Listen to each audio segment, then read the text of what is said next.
അസ്സലാമു അലൈക്കും വറഹ്മത്തുള്ളാഹി. അൽഹംദുലില്ലാഹി വസ്സലാത്തു വസ്സലാമു അലാ റസൂലില്ലാഹ്. പ്രിയമുള്ളവരെ, ഇന്ന് ഹർഫുൽ ഗൈനാണ് പഠിക്കാൻ പോകുന്നത്. ഹർഫുൽ ഗൈൻ, അതിൻ്റെ ഉച്ചാരണം, മഖ്റജ്, തൊണ്ടയുടെ മുകളിലെ അറ്റത്ത് നിന്നാണ് അത് പുറപ്പെടുന്നത്. അതായത് നമ്മുടെ വായിലേക്ക് ഏറ്റവും അടുത്ത് നിൽക്കുന്ന തൊണ്ടയുടെ ഭാഗത്ത് നിന്നാണ് ഹർഫുൽ ഗൈൻ പുറപ്പെടുന്നത്. ഹർഫുൽ ഗൈൻ അത് ഇസ്തിഅലാഇൻ്റെ അക്ഷരമാണ്. അതിനെ ഉച്ചരിക്കേണ്ടത്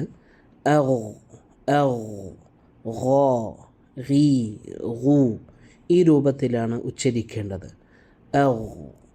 ഇവിടെ നമ്മൾ അത് ഉച്ചരിക്കുമ്പോൾ എത്രയും നീട്ടിക്കൊണ്ടുപോകാൻ പറ്റുന്ന രൂപത്തിലാണ് ഗൈനിൻ്റെ ഘടന.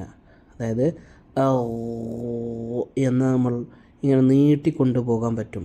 അതായത് റഖാവത്ത് എന്ന വിശേഷണമുള്ള അക്ഷരമാണ് ഹർഫുൽ ഗൈൻ. ഹർഫുൽ ഗൈൻ ഉച്ചരിക്കുമ്പോൾ സാധാരണ വരാറുള്ള തെറ്റുകൾ: ഒന്ന്, ഗൈന് അതിനെ ഐനാക്കി മാറ്റും. ഉദാഹരണത്തിന് ഇവിടെ സൂറത്തുൽ ഫാത്തിഹയിൽ ഗൈരിൽ മഗ്ദൂബി എന്നതിന് ചിലർ ഗൈരിൽ മഗ്ദൂബി എന്നുച്ചരിക്കും, മഅ്ദൂബി എന്നുച്ചരിക്കും. അതല്ലെങ്കിൽ ഗ എന്ന ഉച്ചാരണയാക്കി മാറ്റും, മഗ്ദൂബി. അവിടെ നിങ്ങൾ ഉച്ചരിച്ച് നോക്കിക്കഴിഞ്ഞാൽ നീട്ടിക്കൊണ്ടുപോകാൻ കഴിയുകയില്ല. അപ്പോൾ അതുപോലെ ഗൈൻ ഉച്ചരിക്കുമ്പോൾ കൽക്കലയുണ്ടാകാൻ പാടില്ല. അതായത് ചിലർ ഗൈരിൽ മഗ്ദൂബി എന്ന് പറയും, മഗ്ദൂബി. അത് തെറ്റായ ഉച്ചാരണയാണ്, മഗ്ദൂബി എന്നാണ്. മഗ് എന്നൊരു ഉച്ചാരണ ഉണ്ടാകാൻ പാടുള്ളതല്ല. അതുപോലെ ഗൈനിനെ കസ്ര ചെയ്ത് ഉച്ചരിക്കുമ്പോൾ, കസ്ര അതിൻ്റെ താഴെ ഉണ്ടെങ്കിൽ അതിനെ ഗീ എന്നാണ് ഉച്ചരിക്കേണ്ടത്. അതിൻ്റെ തഫ്ഹീമിൻ്റെ ഏറ്റവും താഴെ ദറജയിലാണ് അതിനെ ഉച്ചരിക്കേണ്ടത്. ഗീ എന്നല്ല, ഗീ എന്നാണ് ഓതേണ്ടത്. സൂറത്തു ശർഹ് ഓതിക്കൊണ്ട് നമ്മൾക്കതിനെ ഒന്നുകൂടി മനസ്സിലാക്കാം. أعوذ بالله من الشيطان الرجيم. بسم الله الرحمن الرحيم.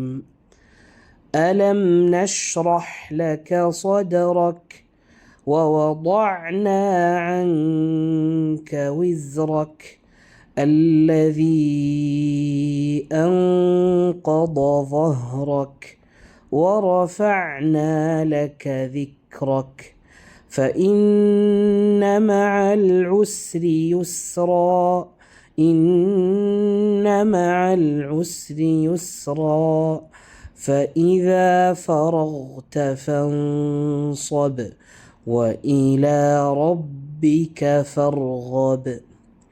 ഇവിടെ അവസാനത്തെ രണ്ടായത്തുകളിലാണ് ഗൈന് വന്നിട്ടുള്ളത്. ഏഴാമത്തെ ആയത്തിൽ ഫഇദാ ഫറഗ്ത, നിങ്ങൾ ശ്രദ്ധിച്ചാൽ ഫറഗ്ത എന്നതാണ്.